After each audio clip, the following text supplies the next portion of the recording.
เที่ยวบินที่ EG 560 พร้อมแล้วที่จะออกเดินทาง 와우. 그야도 파저리바. 미워이버기 쿠셈. 미워이버는 또 뭔감다바 아무튼 레이티 해보도 좀 해고. 뱅콕 에어포트 수버나 부비나 딱 레네 시대. 사보부디 그럴 사이 해보고 에어포트 만ung 시디 그야도 잉는 와이나 아랍보 포렌 토리스 그야보 북닝 싱싱도나 따라함나 옥리바. 아숙 파저봉 펌시다. 아이는 유럽보 펑바이버세. 그야도 라이브 퍼러바. 에어포트 아시다나 मखल कयागी पोषक कया थमदुना Thailand की चटनबी नात अमदी फजब मफम कया अराप मालेम की मियाम सिंह येंगहल्ली अदुगा अखोगी इम्फाल इंटरनेशनल एयरपोर्ट तना करीबु सेमगलिबा इंटरनेशनल एयरपोर्ट नि हायरगा इंटरनेशनल फ्लाइट अमदसु तादे कया द थीने खेनरिबुनो येंगु डायरेक्ट इम्फाल टू बैंकॉक पायरबदी यामना तेनगदब लंबीने सुबह तंगी पुंग अमा नत्रगा अमा मखाय कक्ता चंगदोरिबने आइसु इसासी लमसांग तोंगपगी वाबन सुलोरे आइबु वीजा लौरगा पत्तया ताना तुम चटख्रसिरने नत्रगा एयरपोर्ट मनुंगसिदा एयरपोर्ट की फजबा सिंगसी येंगलगा नोंग मंगायरसिरा आई पत्तया चतबा यादे अदुदी ओ आई वीजा की फॉर्म सि लौरगा थाजिलमके excuse me, please give me a visa application form. Kumaktini. Oh, mi yamsin basida wangang basang drabzala. Oh, PDP redana. Oh, thank you, sister. Adudi, a form si mention lagi. Oh, kadai. Sida lagi. Name, address. Passport number, validity, country, daily signature. Oh, still talk lagi. Oh, as line si diong pun sangkreda. Somda amdele si dekta pishe lagi. Excuse me. Please give the passport. Oh, okay. Here's the passport. Please wait a minute. Okay, no issue. Pare, sure di lower ni na. Please stand in front of camera. Moi je photo nam dori male. Oh, okay, please. Okay, please collect your passport. Thank you, sister. Welcome. Sure di. Taxi im loroga hekta sat khrage. Pung si sumapan makhaida tari dana.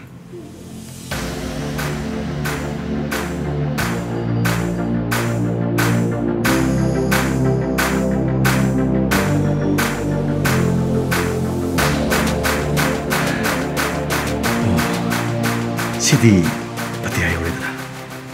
Oh, kaya da fajariba. Aduga suk thingla phawda mi singsina amat tumnadrina. Pare. Aisu hotel ma book tawrage. Oh, mangda madi orese. Pattaya Paradise Beach Resort. Oh, sida oine hekta changlage. Oh, reception da book do. Oh, somdalere. Excuse me, is there any vacant room? Why not, sir? Please. Oh, thank you. There are two types of deluxe room. One is at rupees 5,500 and another is at rupees 7,800 per night, inclusive others. Karino mana inclusive others haisin. I am the hungry young tare. Excuse me, ma'am. Other means lunch, dinner, and complimentary breakfast. Yes, sir. Please give me any ID card. Oh, okay. Okay, no problem. Please take it. Sir, you are Maitai? Oh, yes. I'm Maitai. Okay. Please go to your room. Hey, Pawana. Come and go with him to room number 39. Krab Kun Puing. Sir, please come with me. Oh, yes. Your name is Pawana? What? Is my name ugly? Oh, no. It is very nice. What does it mean? It means one who removes the bad energy. Wow. Really impressive name. Pawana. Sir? Sir? What? What about you? Good name, please. Wang Lin. My name is Wang Lin. Si adongi kani. Somda lakpiro. Kaya da fazariba. Sakaminga ontokna chana kreda. Na weather Pawana. Nate. I do hotel siki minai. Pare. Pothabiro. Lamsang lakpagi waram lani. Mathau tarak labadi 109 call to biro. Bye. Bye. Karino mano si haramidu. Masibu hotel sigi minai wena re jalane. Karigino ina mabu uraga asuk yam nungsi uri basina. Aibu masi amu kauksirane. Ai pirozi hongdoga iru mai thajaraga kona tapna korogeda. Pungsibu kya takarjano. Pungsi 11:45. Sidi karisu thiengdrina. Pare ai iruja thogige.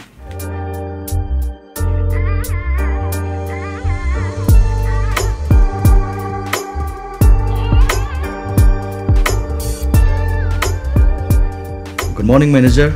Good morning. Karigumamta hangjage ba? Haibiyo. Pawana bu. Sorry. Madi touristing gi guide oina koi bachat khre. Aigisu mabu tourist guide oina lobu yagadra. Oh, yani magi nongmagi awaiman si 5000 baht ni. Adonga punna tuminarabasu yagani. Kari haiba? Ai mabu. Yes. Se mabu hengdagi aingonda pibiro. Advance pigadra. Hoi, numit kya ani gino? Numit taret nigi punna sidagi lobi horo. Punna adum lobi bayani ko. Bill si lobi. Thanks. Adudi ngasigi oinadi. Okay, atopa ma piyura. Oh, no thanks.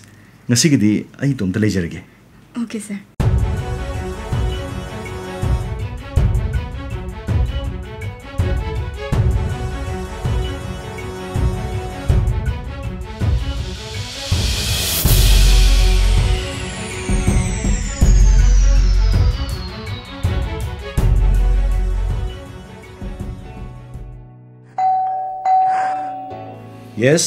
Yes, please. Swadi. Tumabo. Tumdrida. Chango. Karigino nang yung oroidana. UK gi tourist khara koi minarubani. Aduda khara sum thakminaraba. Aduga sidana. Nanga ngasi ahingse tuminaba line. Sak sarabo. Sadrida. Sakam ta sabayade. Nangi wakalda. Kaigiya. Ngarang numidang una khibadagi ayukta nangbo aina thirakpane. Adugo nangdi leiramdre. Oh, I'm sorry. Nahande book tokiba UK gi Albert ka koiba chaluri. Nang nahana di hai so haidana. Wana. Ai nang udabase yam wai. Ai natrasu atopa amaga chapa yadro. Yadi. Oh my god, stupid. Nupibo ai khakdaro. Aingonde hena phajabi. Virgin we am leibani. Aduna ne malem gi tourist kana thai gi laisabi singbu yam pamne ise. Madu ai taning de. Don't angry my boy. Ado kaisani. Edi full oil. Masaidagi sadadi waramani. Se menu sidagi ama khalo. Se Tom Yum Goong, chicken or pork. Hai. Na pamadu hai. Kaino Tom Yum Goong ai sikaino. Spicy shrimp soup ne. Yam haba. Thai gi cuisine ne. Si charjira. Oh, yeah, mau yengsi. Okay. Lem. Ai logi. No. Nang chakhrano. Ai dum kauge ba. Nang amuk halaktradi, mangkhradi. Oh no. I say nangi oirabani. 오이라바 레모 세 아이 투나 라게 그리는 많은 도시부 아숙 파자비는 비시부 아이게 분시다 아무도 우드리 가야하다 파자리바 누가 마기 람비시디 아이디 밤대 누가 마밤시드나 아이는 그이도리바 강드레다 시여우실라디 그리 뭐이게 숲도부 톰융궁 언톡나 파자나부 투원크레네 뭐이 머롤로리마니네 락데네 마부 뭐 잉글리시맨 알바르토나 뭐 부드는 서크자 아이 콜 도게 그리 마기 넘버도부 109 Hello Hello 와나 라에 락드리보 라에 그냥 떠오르시니 만지 ጨ기보다 nga이리 미닛 mga 보 파드리 아이나 떠오르시고 그이노니 강드레다 아이기시부 멍원다 컴발리바 하이드라 그이노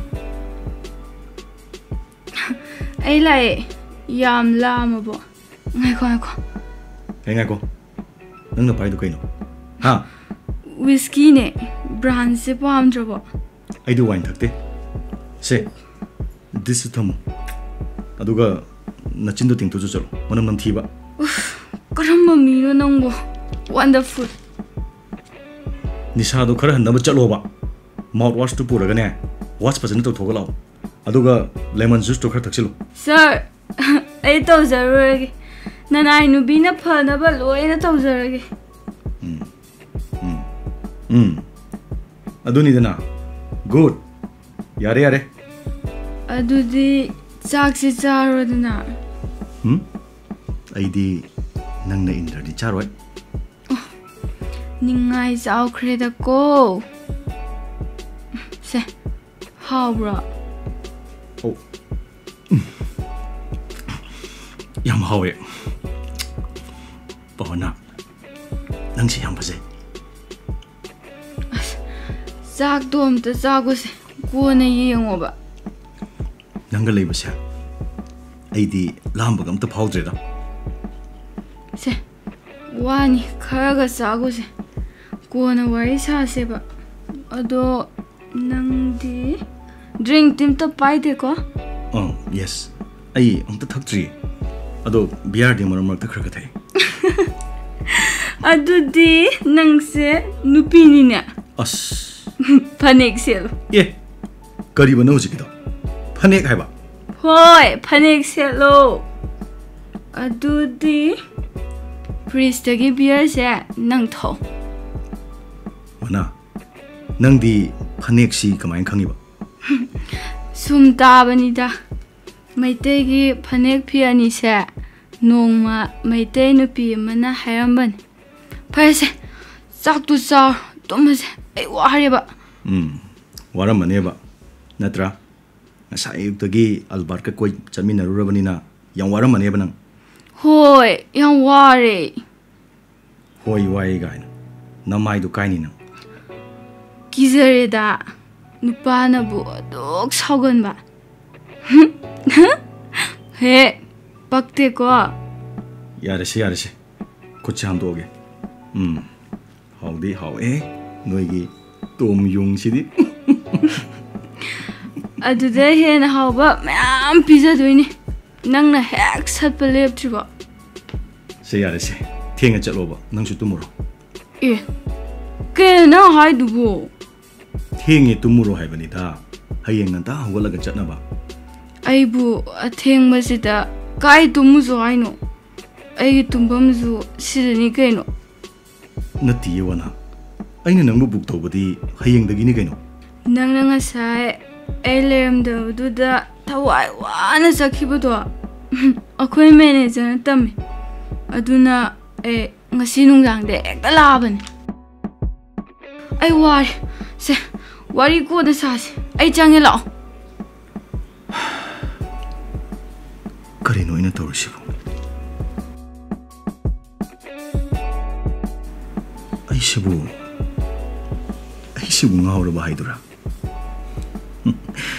Hera asuk fajabi nupi siga tumina babu aina hing hankibada mabu pudana chakhrag loiredana. Khonggaw lo tho kaino adu dei tawel do en sel. Hoi bema seta seserage. Se omna hepo na sado paibirake.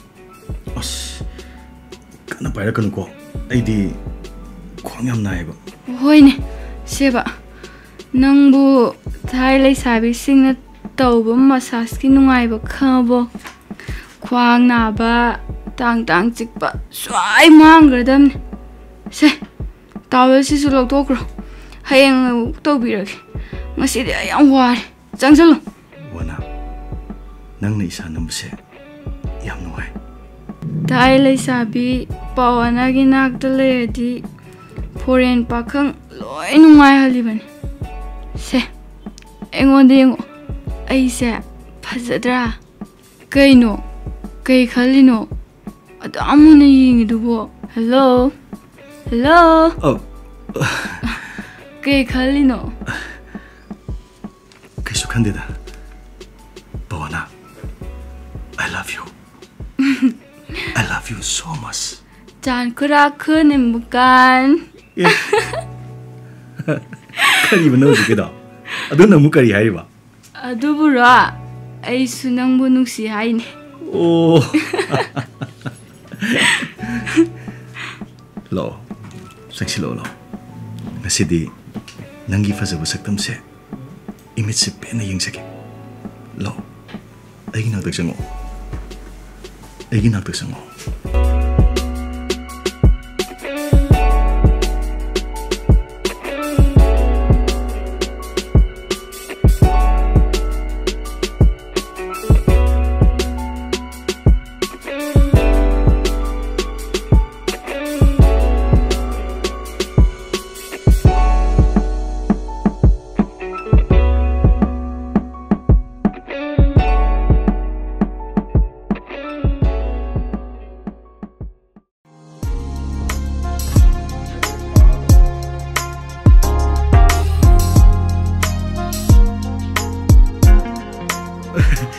Wana, aidi hi tong basi kya hite ko.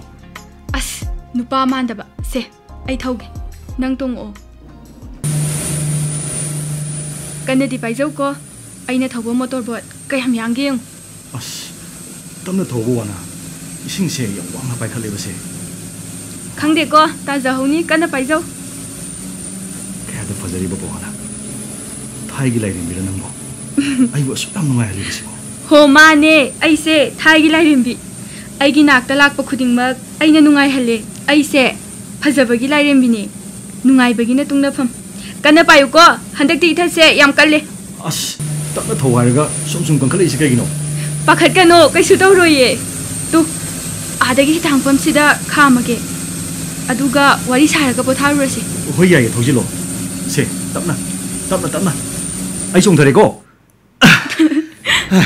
nupa ni na miki thiwe na tawrudana Si yo basidi ne hek dai dana.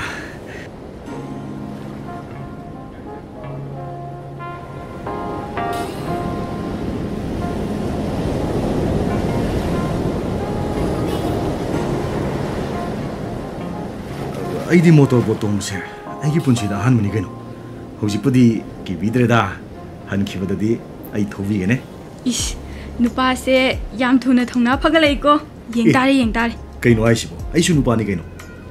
hoida nupa ni haiba budi ngarang ahing khangjare As nangi sidi ai bu hanjin kai bi mali ko. Phare se si wa se to se ba. Lo se phom tharo. La o se phom tharo ba. kai wai sa se ba Wari sa se. Kom se.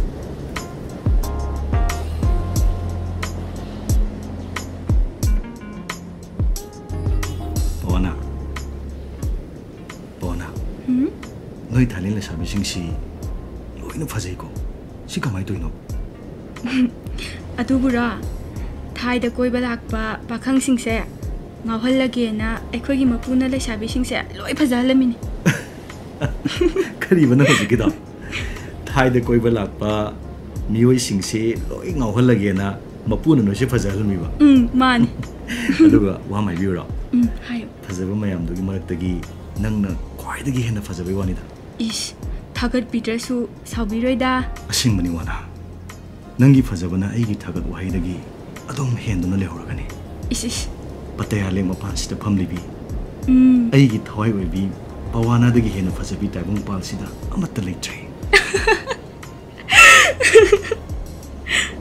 ꯋꯥꯡ ꯅꯪꯁꯦ ꯅꯍꯥꯟ ꯃꯈꯩ ꯑꯩꯅ guide ꯇꯧꯈꯤꯕ ꯇꯨꯔꯤꯁꯁꯤꯡꯗꯒꯤ ꯈꯔ ꯇꯣꯉꯥꯜꯂꯤ ꯅꯣꯏ ꯃꯅꯤꯄꯨꯔꯗ ꯑꯩꯁꯨ ꯀꯣꯏꯕ ꯆꯠꯅꯤꯡꯉꯦ ꯄꯨꯕꯤꯒꯦꯔꯥ ꯄꯨꯕꯤꯒꯦꯔꯥ ꯀꯥꯏꯅ ꯑꯩꯅ ꯍꯟꯈꯤꯕꯗꯅꯦ ꯅꯪꯕꯨ ꯁꯣꯏꯗꯅ ꯄꯨꯔꯒ ꯆꯠꯀꯗꯣꯏ ꯑꯩꯒꯤ ꯑꯣꯏꯅ 이씨 ꯌꯥꯝ ꯃꯥꯜꯂꯤꯀꯣ ꯉꯥꯏꯈꯣ ꯑꯗꯨꯒ ꯑꯃꯅꯅꯦ ꯅꯪ ꯂꯩꯁꯥꯕꯤꯅꯤ ꯅꯪꯅ ꯍꯧꯖꯤꯛ ꯇꯤꯟꯅꯔꯤꯕ ꯅꯨꯄꯥꯁꯤꯡꯗꯣ ꯑꯩ ꯄꯥꯝꯗꯦ ꯅꯪ ꯉꯁꯤꯗꯒꯤ ꯑꯇꯣꯞꯄ ꯅꯨꯄꯥ ꯑꯃꯇꯒ ꯆꯠꯃꯤꯟꯅꯕ ꯌꯥꯔꯣꯏ ꯍꯥꯏꯁꯤನಿ ꯑꯩꯕꯨ ꯍꯥꯏꯕꯤꯔꯦꯗ ꯈꯝꯕꯜꯂꯤꯅꯤꯅꯦ ꯅꯪꯒꯤꯗꯣ ꯑꯣ ꯅꯪꯁꯦ ꯅꯨꯃꯤꯠ 8ꯅꯤ ꯈꯛꯀꯤ ꯃꯄꯨꯅꯤ ꯃꯗꯨ ꯌꯥꯔꯣꯏꯕ ꯅꯪꯗꯤ ꯑꯩꯒꯤ ꯄꯨꯟꯁꯤ ꯆꯨꯞꯄꯒꯤ ꯑꯣꯏꯒꯗꯕꯅꯤ ꯑꯩ ꯅꯪꯕు ꯊꯃꯣꯏ ꯁꯦꯡꯅ ꯅꯨꯡꯁꯤꯕꯅ ꯇꯥꯅꯤꯡꯗꯦꯀꯣ ꯑꯋꯣꯏꯕ ꯃꯥꯟꯈꯤꯅꯤ ꯅꯨꯄꯥ ꯍꯥꯏꯁꯦ ꯅꯨꯄꯥꯅꯤ ꯅꯨꯄꯤ ꯑꯩꯈꯣꯏꯁꯦ ꯅꯈꯣꯏꯒꯤ ꯁꯥꯟꯅꯄꯣꯠꯀꯨꯝ ꯁꯥꯟꯅꯕꯤꯔꯒ ꯂꯪꯊꯣꯛꯑꯝꯕ ꯉꯥꯛꯇꯅꯤ ꯑꯩꯗꯤ ꯑꯗꯨꯒꯨꯝꯕ ꯅꯨꯄꯥꯗꯨ ꯅꯠꯇꯦ ꯑꯗꯨꯒ ꯀꯩꯒꯤ ꯅꯪꯗꯤ ꯄꯇꯤꯌꯥꯗ ꯀꯣꯏꯕ ꯂꯥꯛꯏꯕ ꯆꯨꯝꯃꯤ ꯋꯥꯅ ꯑꯩ ꯊꯥꯏꯒꯤ ꯐꯖꯕ ꯃꯐꯝꯁꯤꯡ ꯌꯦꯡꯕ ꯂꯥꯛꯄꯅꯤ ꯑꯩ ꯅꯨꯄꯤ ꯀꯣꯏꯕ ꯉꯥꯎꯁꯤꯟꯅꯕ ꯂꯥꯛꯄꯗꯤ ꯅꯠꯇꯦ ꯑꯗꯨꯒ ꯑꯩꯗꯤ ꯈꯪꯗꯦ ꯑꯩꯒꯤ ꯄꯨꯟꯁꯤꯁꯦ ꯅꯪꯒ ꯀꯔꯝꯅ ꯊꯦꯡꯅꯔꯛꯏꯅꯣ ꯈꯪꯗꯦ ꯑꯩ ꯅꯪꯕꯨ ꯎꯔꯨꯕꯗ ꯄꯨꯡꯉꯥꯎ ꯉꯥꯎꯈꯤ ꯐꯔꯦꯁꯦ ꯌꯥꯝ ꯈꯜꯂꯨꯔꯅꯨ ꯑꯩꯅ ꯐꯥꯒꯤ ꯇꯧꯕꯅꯤ ꯑꯩꯅ ꯍꯥꯏꯔꯤꯁꯤ ꯅꯪꯅ ꯐꯥꯒꯤ ꯑꯣꯏꯍꯟꯕꯤꯗꯧꯔꯦꯅꯦ ꯐꯔꯦ ꯍꯣꯔꯦꯟ ꯑꯍꯤꯡ ꯉꯥꯡꯅꯔꯁꯦ ꯍꯜꯂꯁꯦ ꯅꯪ ꯅꯨꯃꯤꯠ 10ꯅꯤ ꯈꯛꯀꯤ ꯀꯣꯏꯕ ꯂꯥꯛꯑꯒ ꯊꯥꯏꯂꯦꯟꯒꯤ ꯐꯖꯕ ꯃꯐꯝ ꯑꯃꯠꯇ ꯌꯦꯡꯕ ꯅꯪꯍꯧꯔꯔꯣꯏ ꯑꯩꯗꯤ ꯀꯣꯏꯗ꯭ꯔꯕꯁꯨ ꯌꯥꯔꯦ ꯅꯪꯒ ꯁꯨꯝ ꯂꯩꯕꯅ ꯍꯦꯟꯅ ꯅꯨꯡꯉꯥꯏ ꯄꯋꯥꯅꯥ ꯌꯦꯡꯉꯨꯅꯦ ꯆꯥꯡꯖꯧ ꯅꯥꯏꯗ꯭ꯔꯕ ꯏꯄꯥꯛꯁꯤꯗꯒꯤ ꯍꯨꯝꯂꯛꯂꯤꯕ ꯏꯁꯤꯡꯒꯤ ꯏꯊꯛ ꯏꯄꯣꯝ ꯏꯔꯥꯎꯈꯣꯜꯁꯤꯅ ꯑꯩꯉꯣꯟꯗ ꯍꯥꯏꯔꯤꯁꯤ ꯌꯦꯡꯉꯨ ꯅꯪꯒꯤ ꯄꯋꯥꯅꯥ ꯊꯥꯗꯣꯛꯇꯨꯅ ꯆꯠꯈꯤꯅꯨ ꯍꯥꯏꯅ ꯅꯪ ꯇꯥꯗ꯭ꯔꯣ 이씨 ꯀꯩꯅꯣ ꯅꯪꯕꯣ ꯀꯔꯝꯕ ꯅꯨꯄꯥꯅꯣ ꯉꯥꯎꯗꯣꯔꯕ ꯅꯪꯕꯣ ꯄꯋꯥꯅꯥ ꯑꯩꯗꯤ ꯉꯥꯎꯔꯕꯅꯤ ꯅꯪꯒꯤ ꯅꯨꯡꯁꯤ ꯋꯥꯈꯜꯗ ꯑꯩꯗꯤ ꯉꯥꯎꯔꯕꯅꯤ ꯍꯨꯝꯂꯛꯂꯤꯕ ꯃꯥꯂꯪꯁꯤꯗ ꯑꯩꯅ ꯄꯥꯎꯊꯥꯡ ꯆꯦꯟꯈꯤꯕꯅꯤ 이씨 ꯆꯤꯡꯂꯣꯟ ꯀꯌꯥ ꯂꯥꯟꯅ ꯂꯩꯍꯧꯔꯤꯕꯤ ꯅꯨꯡꯁꯤꯕꯤ ꯀꯪꯂꯩꯄꯥꯛ ꯅꯆꯥꯅ ꯍꯜꯂꯛꯄꯗ ꯊꯥꯏ ꯅꯤꯡꯉꯣꯜ ꯄꯋꯥꯅ ꯄꯨꯗꯨꯅ ꯂꯥꯛꯀꯅꯤ ꯍꯥꯏꯅ ꯑꯇꯣꯞꯄ ꯐꯨꯔꯨꯞꯀꯤ ꯅꯤꯡꯉꯣꯜ ꯏꯃꯧ ꯑꯣꯏꯕ ꯉꯝꯂꯣꯏ ꯍꯥꯏꯔꯛꯂꯗꯤ ꯅꯠꯇꯦ ꯊꯥꯏ ꯃꯩꯇꯩ ꯃꯤꯇꯣꯞ ꯑꯃꯠꯇ ꯅꯠꯇꯦ ꯃꯩꯇꯩ ꯍꯥꯏꯕ ꯋꯥꯍꯩꯁꯤꯗ ꯌꯥꯎꯔꯤꯕ ꯇꯩ ꯍꯥꯏꯕꯁꯦ ꯊꯥꯏꯗꯒꯤ ꯊꯩꯗꯣꯔꯛꯄ ꯋꯥꯍꯩꯅꯤ ꯑꯩꯈꯣꯏ ꯏꯒꯤ ꯃꯔꯤ ꯑꯃꯠꯇꯅꯤ ꯂꯩꯐꯝ ꯇꯣꯉꯥꯟꯕꯒꯤ ꯋꯥꯅꯤ ꯑꯆꯨꯝꯕꯔꯣ ꯍꯥꯏꯁꯦ ꯃꯥꯅꯤ ꯋꯥꯅ ꯊꯥꯏ ꯑꯃꯗꯤ ꯃꯩꯇꯩ ꯃꯆꯤꯟ ꯃꯅꯥꯎꯅꯤ ꯑꯩꯈꯣꯏꯒꯤ ꯍꯧꯔꯛꯐꯝ ꯆꯞ ꯃꯥꯟꯅꯩ ꯌꯥꯝ ꯈꯪꯉꯤꯀꯣ ꯅꯨꯄꯥꯁꯦ ꯌꯦꯡꯉꯨꯅꯦ ꯑꯩꯁꯦ ꯊꯥꯏ ꯅꯨꯄꯥ ꯃꯥꯟꯗꯕ꯭ꯔꯕ 이씨 ꯃꯥꯟꯗꯦ ꯃꯥꯟꯗꯦꯕ ꯅꯪꯒꯤꯗꯣ ꯃꯥꯟꯗꯦ ꯉꯥꯏꯈꯣ ꯑꯗꯨꯒ ꯀꯔꯤꯒꯤꯅꯣ ꯑꯩꯉꯣꯟꯗ ꯊꯥꯏꯒꯤ ꯃꯤꯁꯤꯡꯅ ꯑꯩꯕꯨ ꯎꯔꯒ ꯊꯥꯏ ꯃꯔꯣꯟꯗ ꯑꯗꯨꯝ ꯍꯪꯉꯥꯡꯉꯤꯁꯦ ꯐꯥꯒꯤ ꯇꯧꯕꯅꯦ ꯑꯩꯈꯣꯏꯒꯤ ꯊꯥꯏꯒ ꯅꯣꯏꯒꯤ ꯃꯩꯇꯩꯁꯤꯡꯒ ꯌꯥꯝ ꯃꯥꯟꯅꯩ ꯈꯦꯠꯅꯕ ꯍꯥꯏꯕꯕꯨ ꯂꯣꯟ ꯈꯛꯇꯅꯤ ꯇꯣ ꯑꯗꯨꯅꯦꯕ ꯑꯗꯨꯅꯅꯦ ꯑꯩꯅ ꯅꯪꯕు 이마기 ꯃꯃꯧ ꯑꯣꯏꯅ ꯄꯨꯕꯗ 이마ꯅ ꯌꯥꯝ ꯍꯔꯥꯎꯅꯦꯕ ꯑꯁ ꯌꯥꯔꯦ ꯇꯣꯛꯑꯁꯦ ꯆꯠꯁꯤ ꯂꯥꯛꯑꯣ ꯅꯪ ꯗꯣꯜꯐꯤꯟ ꯌꯦꯡꯅꯤꯡꯉꯦ ꯍꯥꯏꯗꯥꯏꯅꯦ ꯍꯣꯏ ꯌꯦꯡꯉꯨꯁꯤ ꯂꯥꯛꯑꯣ ꯑꯗꯣ ꯍꯟꯈꯤꯕꯗꯗꯤꯅꯦ ꯕꯣꯠꯇꯣ ꯑꯩ ꯊꯧꯗꯣꯏꯅꯤꯀꯣ ꯅꯪ ꯍꯩꯔꯗ꯭ꯔꯣ ꯀꯩꯅꯣ ꯑꯩꯁꯨ ꯅꯨꯄꯥꯅꯤ ꯀꯩꯅꯣ ꯌꯦꯡꯕ ꯇꯥꯔꯦꯗꯅ ꯉꯁꯤꯗꯤ ꯅꯨꯄꯥꯁꯦ ꯇꯥꯖꯅꯤꯀꯣ ꯑꯩꯗꯤ ꯊꯧꯗꯣꯔꯕꯅꯦ ꯍꯥꯏꯁꯤꯅꯦ ꯍꯣꯏ ꯌꯦꯡꯕ ꯇꯥꯔꯦꯗꯅ ꯉꯁꯤꯗꯤ ꯅꯨꯄꯥꯁꯦ ꯁꯦ ꯌꯦꯡꯉꯨꯅꯦ ꯁꯤ ꯍꯩꯔꯤꯁꯤꯗꯤ ꯁꯦ ꯑꯗꯣ ꯑꯩꯒꯤ ꯅꯥꯛꯇ ꯆꯪꯉꯣꯕ ꯑꯩ ꯂꯦꯞꯄꯒ ꯊꯧꯕꯤꯒꯅꯦ ꯑꯗꯨꯒ ꯑꯩ ꯀꯩꯗꯧꯔꯛꯑꯣ ꯍꯥꯏꯅꯣ ꯀꯣꯜꯂꯛꯑꯣꯕ ꯑꯩꯒꯤ ꯈ꯭ꯋꯥꯡꯗ ꯀꯣꯜꯂꯛꯑꯣꯕ ꯄꯨꯂꯞ ꯇꯥꯃꯤꯟꯅꯔꯗꯤ ꯑꯗꯨ ꯑꯣꯏꯗꯤ ꯆꯣꯠꯃꯤꯟꯅ ꯇꯥꯔꯦꯗꯅ ꯉꯥꯎꯁꯟꯅꯅꯨꯀꯣ ꯇꯞꯅ ꯊꯧ I love you wana Thai Laisabi wana I love you I love you too Maitai Pakhang Wang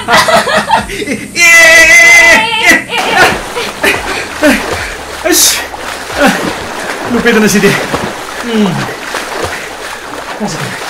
Kasi Wana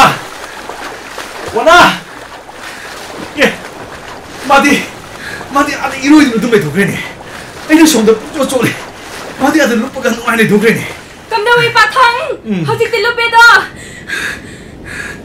Loi chole Hare kai do Khonggaw ka chon ba Furit a chon ma lip ba do Ai na nga ngасꯥꯏꯅ ꯅꯪꯉꯣꯟꯗ half pant ꯁꯦꯠꯂꯒ ꯂꯥꯛꯑꯣ ꯍꯥꯏꯕ ꯅꯠꯇ꯭ꯔꯣ Hey, nung watsoy ngano, ay loy lupa sa ko. Wangang mo ngamdre bay.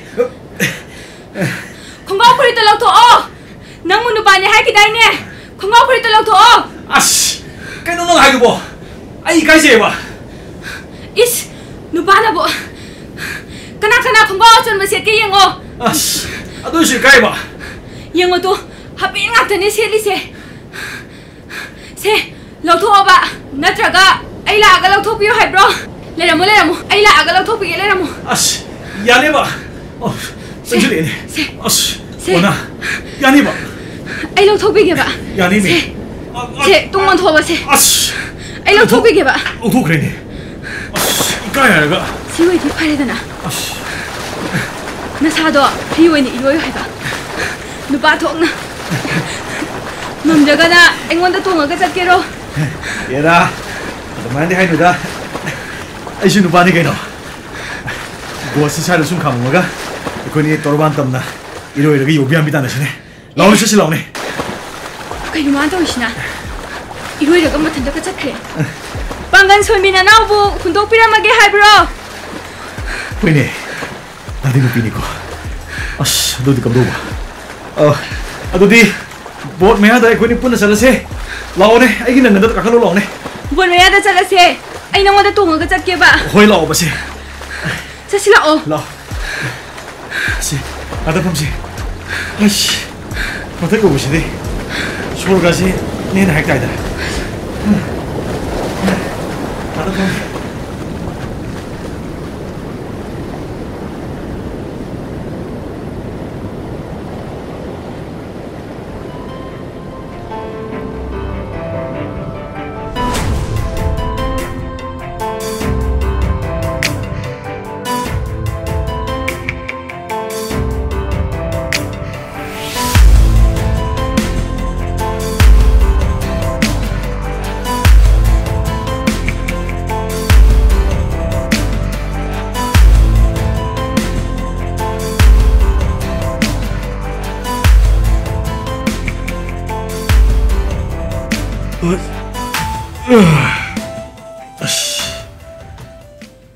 Pungkya tagar sana ne.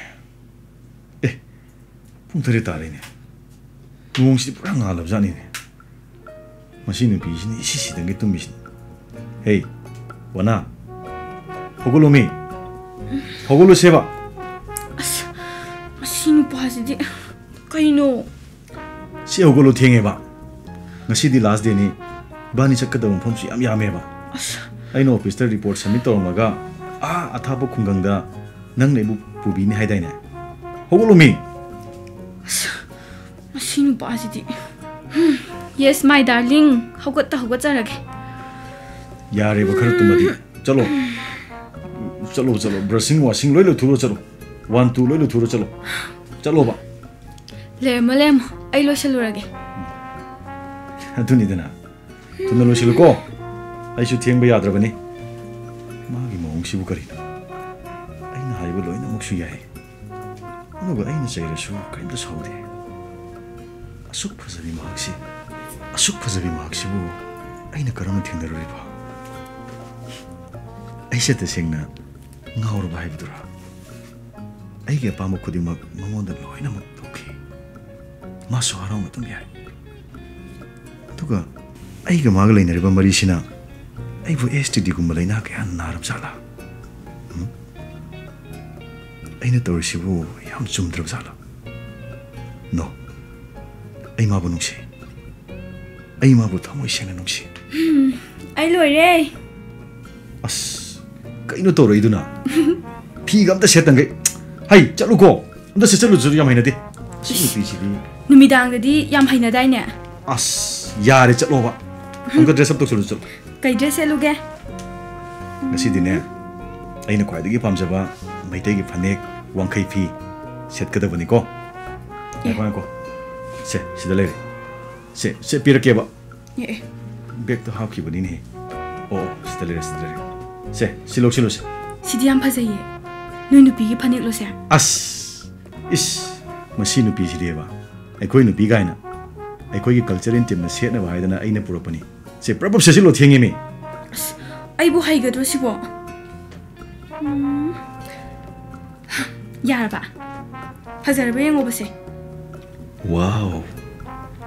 미대 제누가 아다 레호리. 아두 셀라가 낭나 이코 юм드가 짤라디 이마는 너무 까다 하라오는 록신디가니. 소이드고 왕. 택시 레디 레라마니. 와리 사나 잣크라세. 야레네 사실라오네. 아이수 메이테기 멍니 까이노. 메이테이 닝올 오이바 팡드라수 mau 오이레다나. 다스 감다위.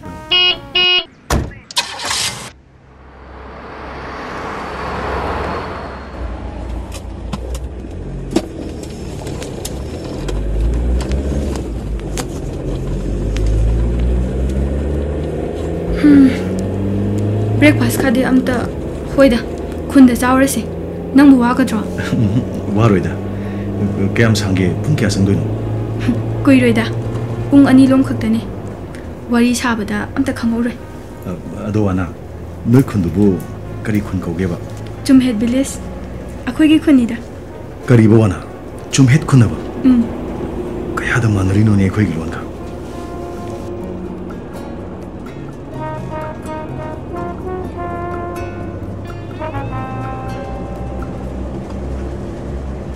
여래 시다 카모 왕 kumtharo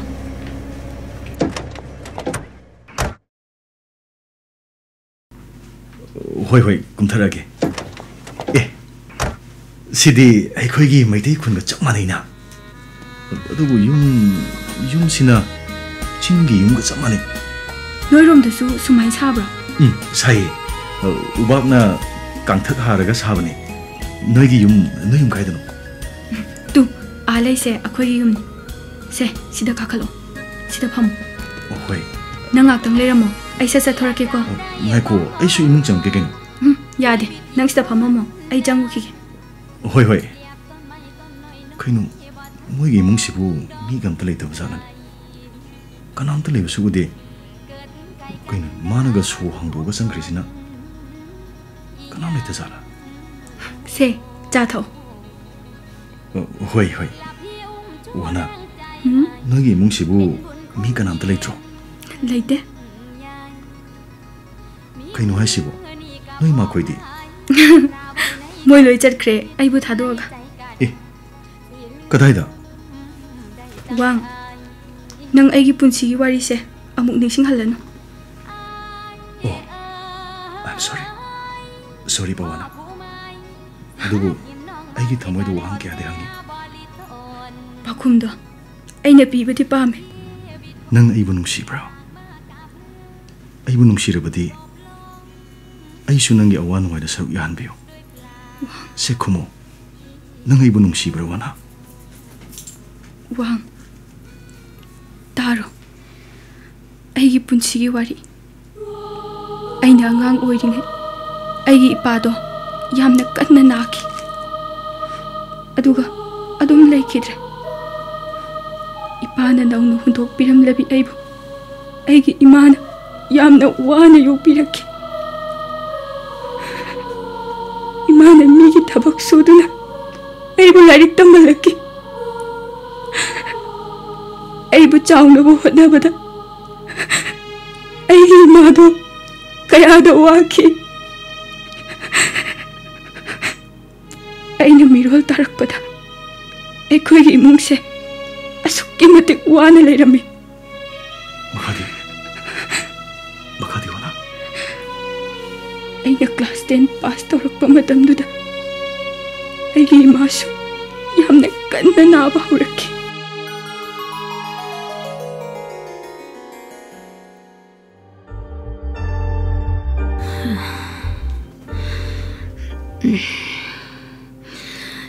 imagi pawana ima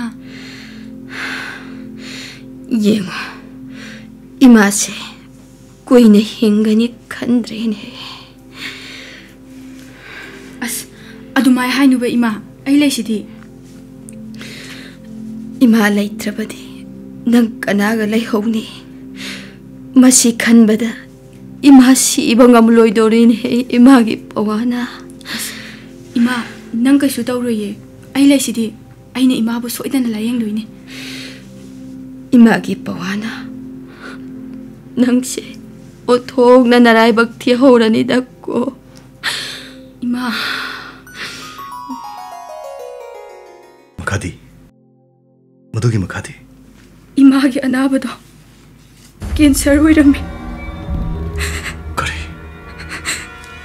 이마기 아나바도 밭락 망아 레이라바디 퍼부수 야이 하이나 독터나 하이라키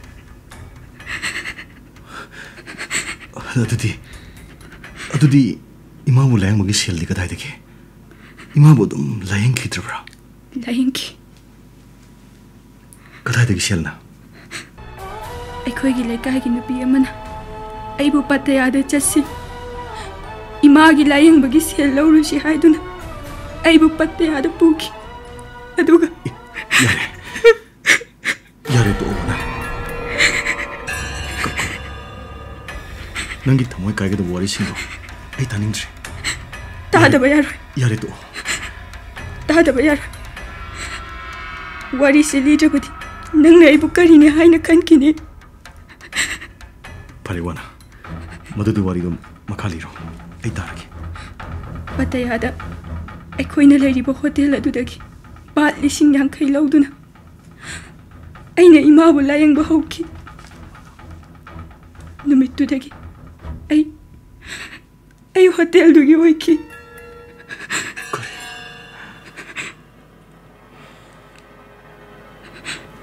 इमादी फगलप्रा खरा खरा फगलखि अइना मथंग मथंग लौसिंखिबा सेलदुना बात लाख अनि हेनखि इमागे operation लोइसिंखि अदु केमोथेरापी तौबा हौखि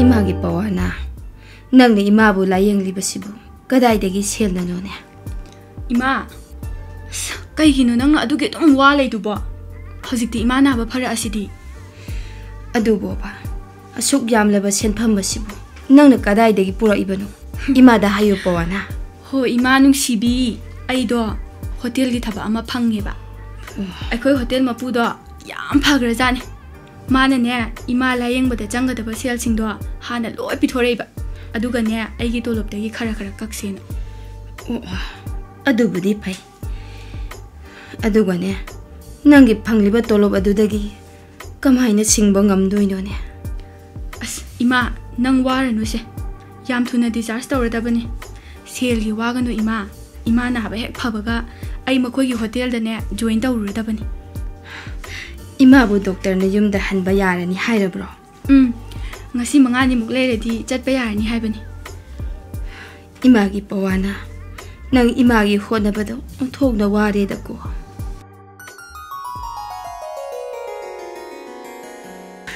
अदुदी इमादी दम नाबा फखरे नत्रा होय मतम खरा खकी ओइना इमा नाबा फकी डॉक्टर ने चाही अनि मुक्ति हिंगबा यारी हाइरकी करी चाही अनि खक्ता लाइबक फरबदी सांगना हिंगबा याइसु हाइरकी अदुदगी इमाबु युमदा पुथकी अदुगी मखादी वाना हायो तारुरनो अइगी पुंसिगी नुंगाइबा वारी ngakdane नुंगाइबा वारी नि हाइरगा करिगी ककनिंगना वाना लिरिबा सि हायो वारी मखा हायो अयुम थादोक्तुना चटके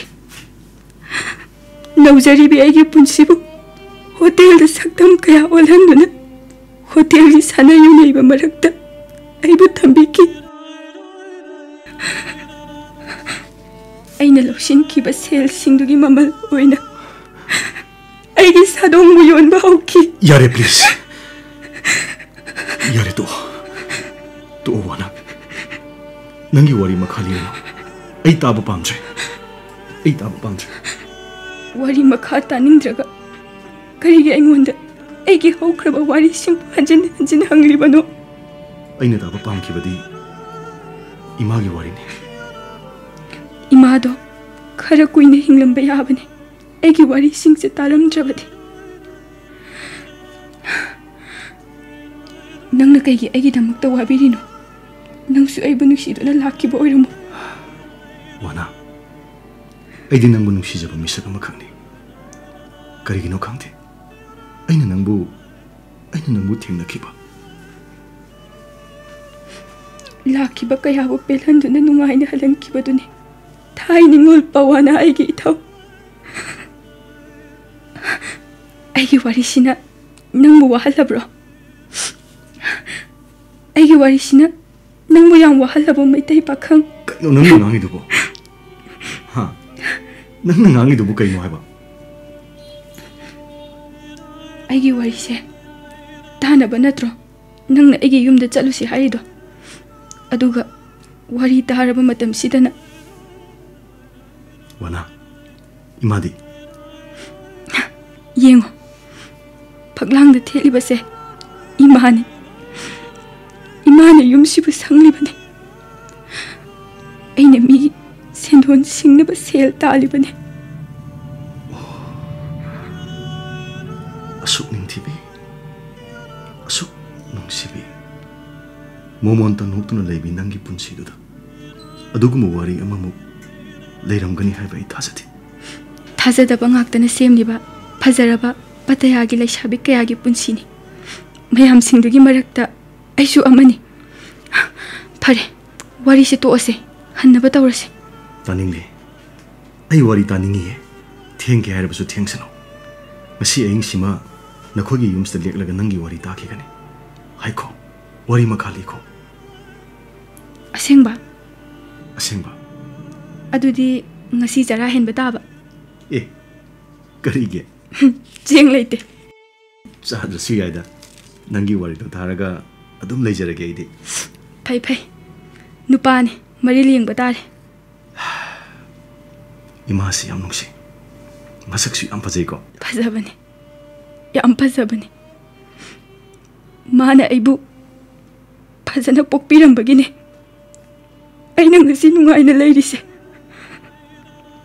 बाबासु फजरमदो मालिको येंगो नंगी तुंगदा लेरिदो बाबाने कदाय ओह वेरी हैंडसम याम फसे इमा बाबा याम नुंसिने मखोगी मतम भागता अइना नुंगाइना सानरखि ताइबंग पानबगी अवाबा अमत्ता याउदना नुंगाइबा ngakta ओइखि फरे तोसिसे हौखब वारीदुना नंगबु कायहलनो होजिक्ति अइ नंगी नमक लेरिसिदि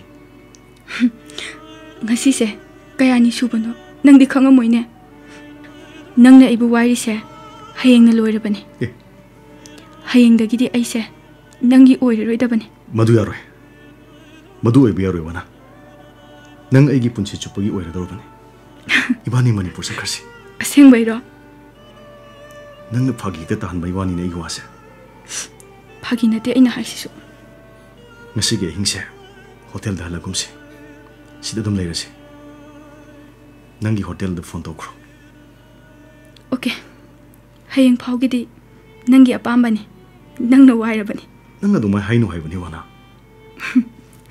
से फिरोल दो हंगतोकपिरो लमसांग लाकपगी वारमनी इरुजनबा तौथो चाक थोंनबा तौरसे होय होय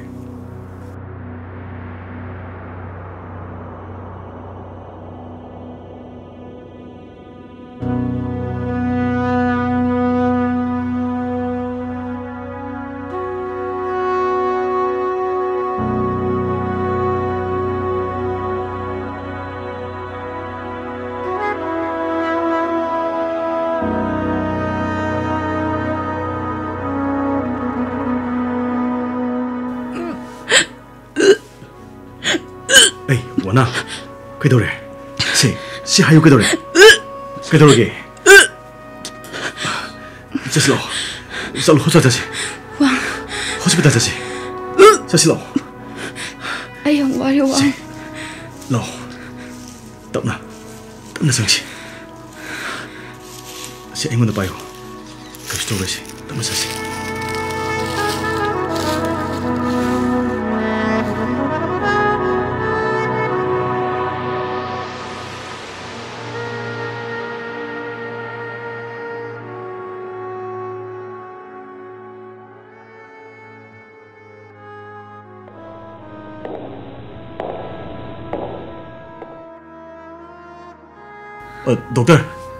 Doctor, please. Yes. Mabu. She is pregnant. Oh, she's pregnant. Yes. Thank you, doctor. Mabu, matam khara pothalo. Kaisi toroi. Oh, yam nuwaijare, doctor. Yam nuwaijare. Thank you. Wana. Wang. You are conceived. Aibo. Pakat kano. Kaigi pakat ino. Hojikti ibani yam nungsiba ichang pangadoine. Edi yam nungai. Nang pakat prane. Kari. Wang. Madu yarui Wang. Karigi yaruidoino. Ha. Karigi yaruidoino. Ai nang Manipur da puduna chatkani he. Kaigi pakat ino. Madu yarui Wang. Aibu soidan hotel mapuna thirakini. Dumai haigano. Hojing no mafam sta doctor sarkarse. Lo. Saslo.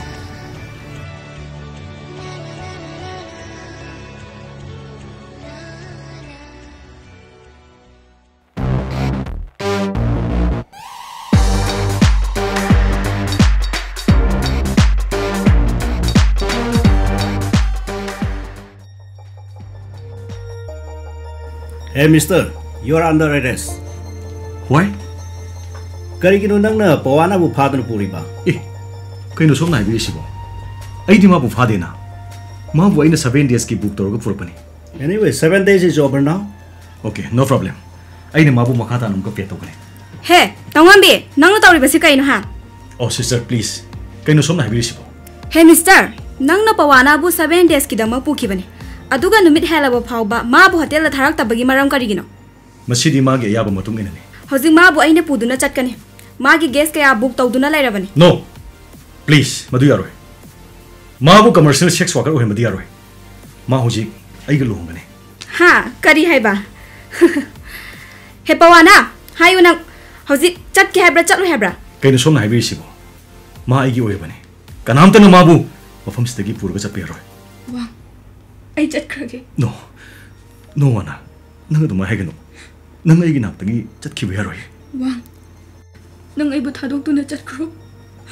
Aigi damak nang bu waba tahaningdi Wang. No wana. Nang aduma haigano. Nang bonded lever man nati wana. Aina nang Manipur da soidana puduna chatkani. Adumna haigano. Nang wagani Wang. Nang chatlo. Wana. Nang mama oigadori binine wana. Wang. Nang haibasi kaino. Adumna haigano. Oh my god. Nakoina karigino mabu mafam stagi puna bu honarise. Hey mister, nangna magi atuan basel singse singba ngamgadra. Ngamgani. Kayano haibiyo. Mana singgadaba sel singdu kayano haibiyo. Aina soidana singani. 2 lakhs baht wali si piram na badi mabu puduna chatkibe yagane. Yes ma'am. Aina soidana pigani. Nangi sel singdu aina soidana pigani. No Wang. Nang madu haigano. Okay, kaidonga pigane. Within 5 days. Okay mister, soibadi yaroi ko. Nangi pochai la guest aigi room da lairiba natra. Karamba nupano nangba. Sorry manager. Oining mamu oisano. Aina mabu soidana pugani. Ai heng songi hotel da lakani duga songi sel singdu pigasa pijagani. Amuk kana bawana bu pukibadi yaroi. Adu de khoi chatlage. Nang sel do soibadi yaroi ko. Oi, chasila. Nang bunga orba. Aidi oktabine. Hakjangi wadaga hingbine. Hey wana. Adumna haigano. Kaino nang nangangi ba mayam dubo. Oining mamu oisano.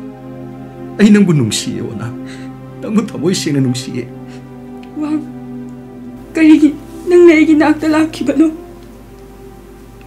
Nang bu nungsina ba poklakhibo oira male ise. Taibang mapune aigi damak tharak pra nangse.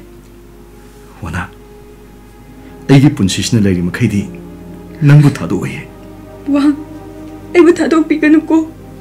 Ai bu thajo. Aina hairibasine. Ai nang bu thado oye. Wang. Lo. Kapano. Saslo. Janaba torsi.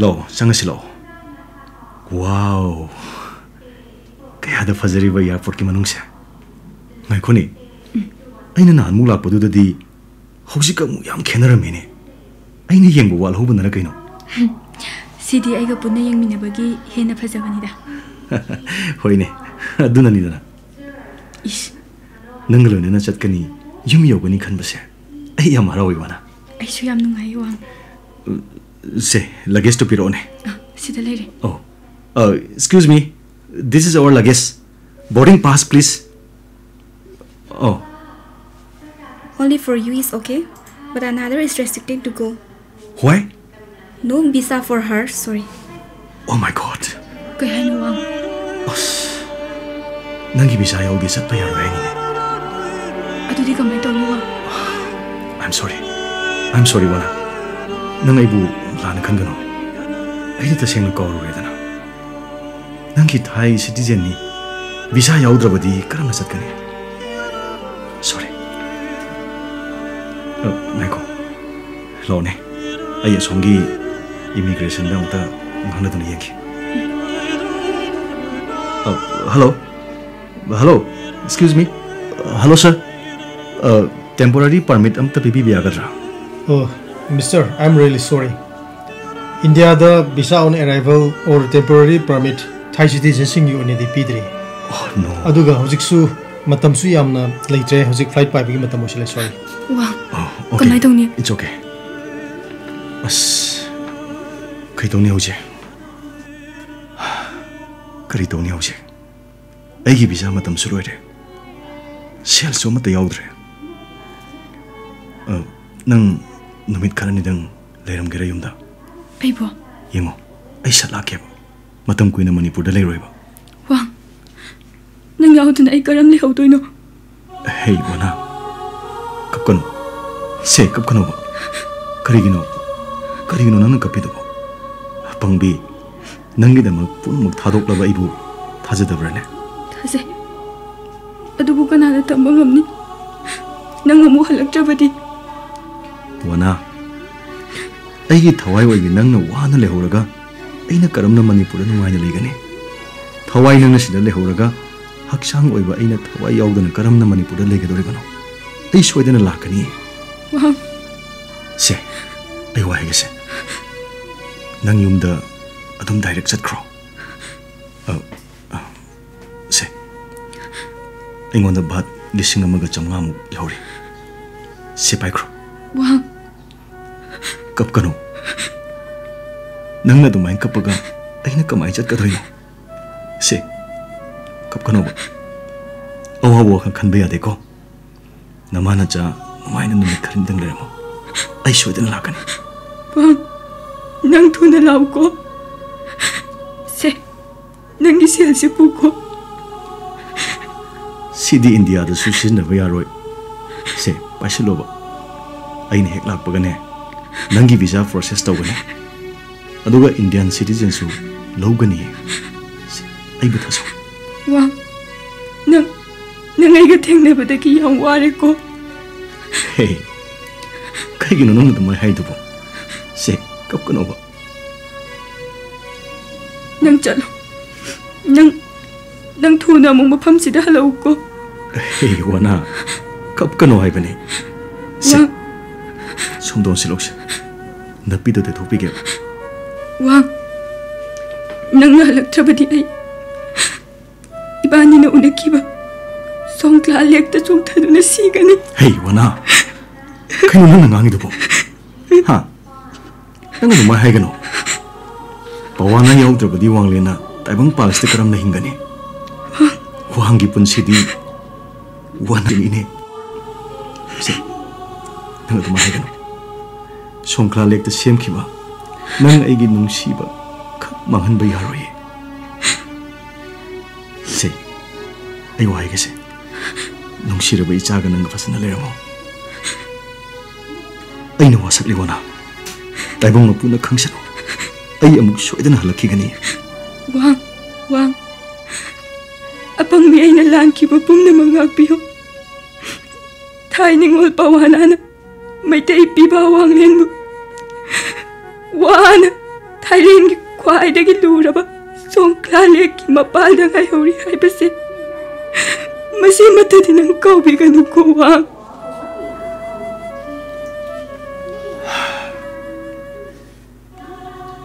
Thainingol nungsibi bawana ngairam khoko nang naibu ibanagi nungsi sehu oikiba leibak sida ai chalake se kapano yengone se ai chalake kapano ba yengo mi loi ka khana khre se kapano ba nang nai gi chalam dai sida tumaina sum kapadi kamai chat ka doino ai gi chalam dai kup sida nangi halau na momon mino tang na pi se thainingol nungsibi bawana ngairam khoko nang naibu ibanagi nungsi sehu oikiba leibak sida ai chalake yengo mi loi ka khana khre se kapano ba nang nai gi chalam dai sida ne nangi mahok sagum harau mino amatang no se amatang no ba Wang. se kapano ba ai gi chalam dai sida nangi mahok sagi nungsibi minok to amatang no se aduni dana pasana leram ko ai chalu ki Wang. Nang chalo ko Wang. Wang. Sawadika. Wada sawadika.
Subscribe now and press the bell icon. Never miss an update.